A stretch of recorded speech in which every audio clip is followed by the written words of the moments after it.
everybody, welcome back to Skillopedia. You are with me, Meera. Well guys, I agree that feeling uncomfortable or nervous in social situations is absolutely natural. It happens to all of us. I mean, come on, I can't say that, no, you can't be nervous before your stage show or meeting new people or a job interview or maybe even your first date. You know, we find ourselves in nervous situations when we forget names while introducing to people, putting words in the right place, simply making a good impression, right? Isn't it? It happens. But guys, the thing is, in situations such as a job interview or a meeting, huge seminars, being in front of clients and new customers, while networking, college fests, all these habits need to be dialed down a bit.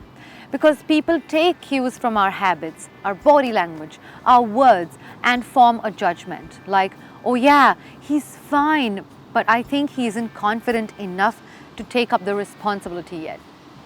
But if we know exactly what we behave or how we behave in such situations, then we can control it. We can learn tricks that help us control our behavior in such situations, so that we look absolutely charming and confident. Now the good thing is that these can be controlled when you are aware which habits of yours need to be worked on. So guys, let's see which are these habits that make you look nervous and less confident in front of others. Guys, when you are in a room full of people and you need to introduce yourself, are you shaking your hands in a very weak manner and introducing yourself in a soft, very, very soft tone or voice? Or when you're asked a certain question, you happen to answer in a soft voice, the voice like you're scared and you're hiding something like a dark secret or something? If yes, then this is making people think that you are underconfident and you don't know what you're saying, right? Imagine this. Imagine if I was talking to you in such a soft tone. Would you believe me? Would you learn something out of it? No. So it makes me look underconfident and my sentences don't hold any value.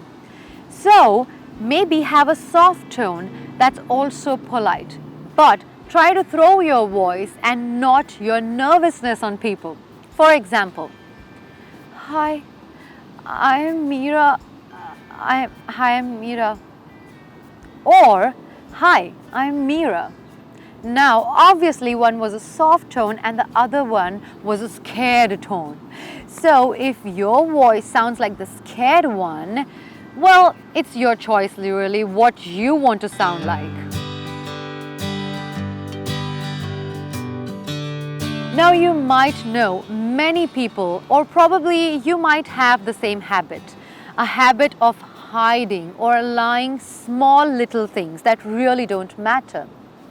Things which are harmless. For instance, someone asks, hey, what did you have for lunch? And you say, oh, nothing much, just a salad. Even though you had a whole sandwich and a pasta. Doesn't it sound really stupid to you? Yes. They are harmless lies and they're also known as white lies. Now, even if by mistake that same friend asks you later, hey, where did you order the salad from? Was it good? Do you think I should order the same?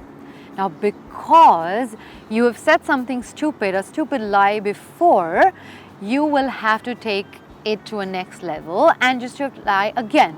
This will seriously make you look less confident every time you meet your friend. Guys, just try to be honest, open and genuine, and don't be afraid of what others will think of you and judge you.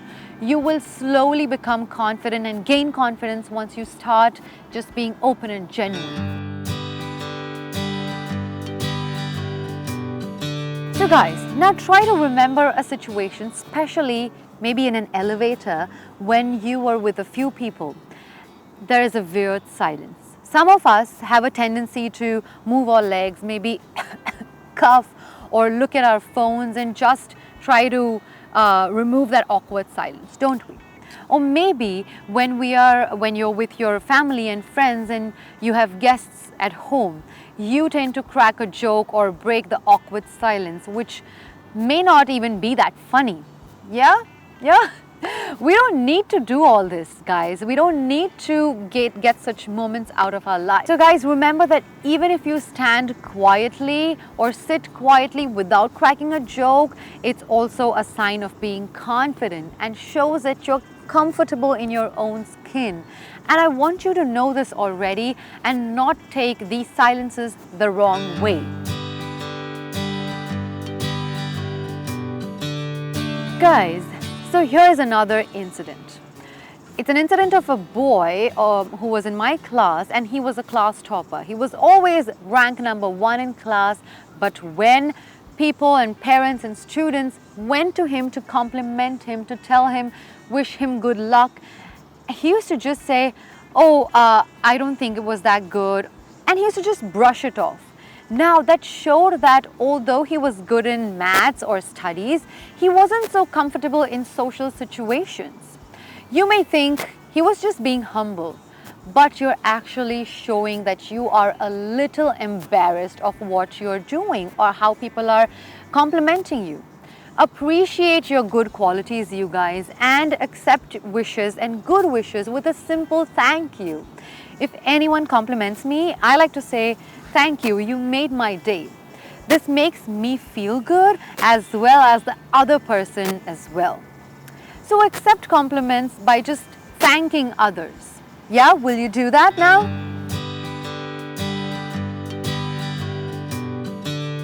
Alright guys, so here is the thing. It's okay to seek advice and opinion from people, but do you find yourself asking for advice and opinion from almost everyone and all the time? If you buy a new dress, okay, do you ask someone's opinion all the time, like, "Hey, does this look good on me? Are you sure it looks good on me? Are you sure I don't look bad?"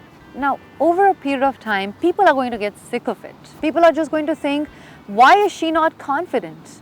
People have a strong point of view, guys, and they end up judging. So maybe you can ask once or twice, but try not asking all the time and from everyone around you. All right?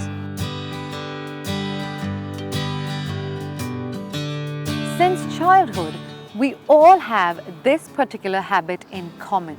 Any guesses which one? We constantly have a habit of comparing ourselves to others. Now guys, I literally see this happening everywhere around us. You know, things like how many followers I have versus how many followers Samantha has. How many likes she has versus how many likes I have. Why does my boss give him the project? Why does he not choose me? What do I have? What do I don't have that he or she has? Just cribbing all the time and comparing all the time and talking about others just lowers our confidence, and I want you to know that. Try to accept the competition around you and become even more hardworking, like, "Oh, she did it so well. Let me see how well I can do this or how I can do it in a different way." Because remember, you are unique in your own way. You do things in your own way.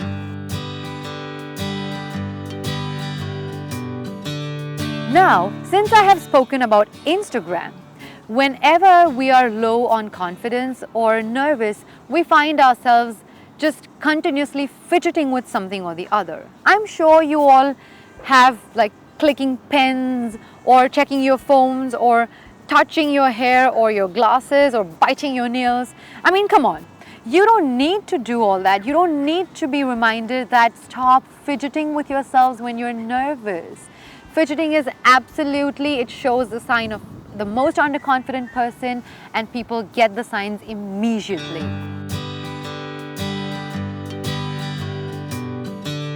Also, make sure that you don't have a closed body language with your shoulders being shrugged, back being hunched. Always try to keep your shoulders wide and open, back up straight, and hands folded only when necessary, like this, not all the time. right? I'm sure you have marked these few habits of yours and you know where you're going nervous and being fidgety. So I want you to start working on it because I want you to be confident and look confident and be super, super powerful with your own skin and with yourself, right? Great, guys. I'm sure you all have considered some of the other tips which are being useful to you, which are going to be helpful for your future presentation, your stage performance, whatever it may be.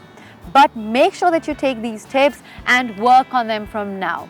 Well, that's all for the day, guys. I will see you very soon with another video very soon. Okay, keep smiling, be confident. This is me, Meera, signing off for the day. Bye.